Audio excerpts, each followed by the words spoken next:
So what is the best niche that you should be publishing in? In this video, I'm going to break that down for you.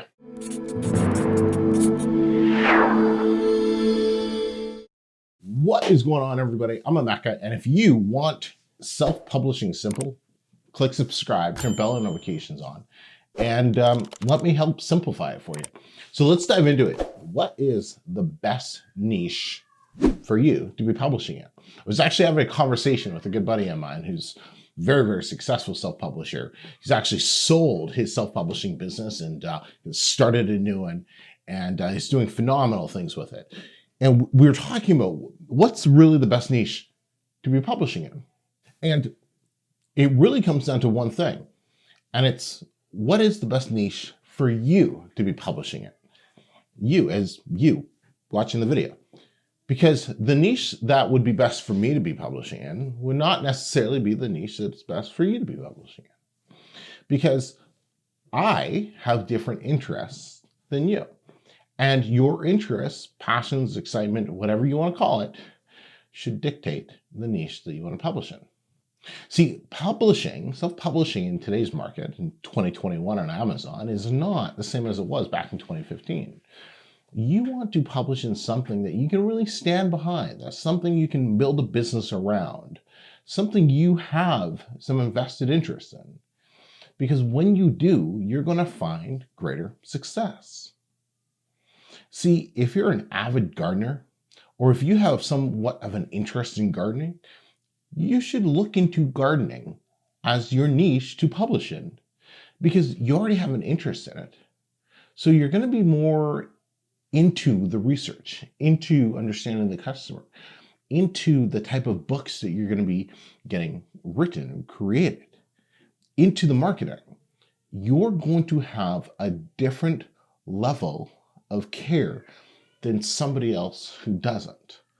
See, and that's what I learned. When I published my fourth book, I was so into it, right? I was big into gaming. And there was not even a market, but I knew that, hey, I love this. I understand the market. Let me make it work.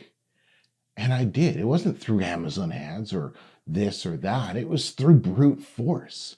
It was through going into Facebook groups, building a list on Twitter, and understanding, hey, this is something I'm super excited about. Understanding that, man, this book is the type of book I want. It was spending hours formatting the book myself, because paying somebody to format the book a certain way was not good enough for me. I wanted it formatted a specific way. And it wasn't until I trained somebody to format the book my way that I was able to have somebody else format the books for me. But I was so in tuned in it because I was excited about it. I was into it.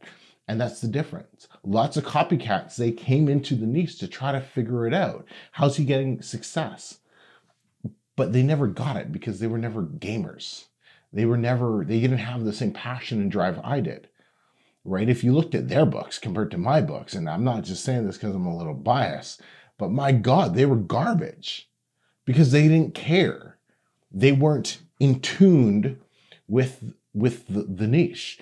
And that is the biggest difference. So what's the niche that you should be publishing in? It's the one that you're excited about, the one that you're interested in. Find some habits, find some hobbies that excite you, and go publish books in those. Everything changes when you publish and build your business around something that you're excited about. So 2021, don't go chasing what's the hottest keyword or what's the hottest whatever. Pick something you're excited about. Build the business around that. And 2021 is going to be the absolute best year for your self-publishing business. I guarantee you that. Hey, I'm Emeka. If you like this video, make sure you smash subscribe. I do a new video like this pretty much once a week. Hey, and don't forget to check out the next video that's coming up right here, because I talk about the biggest change for publishing in 2021. You don't want to miss that.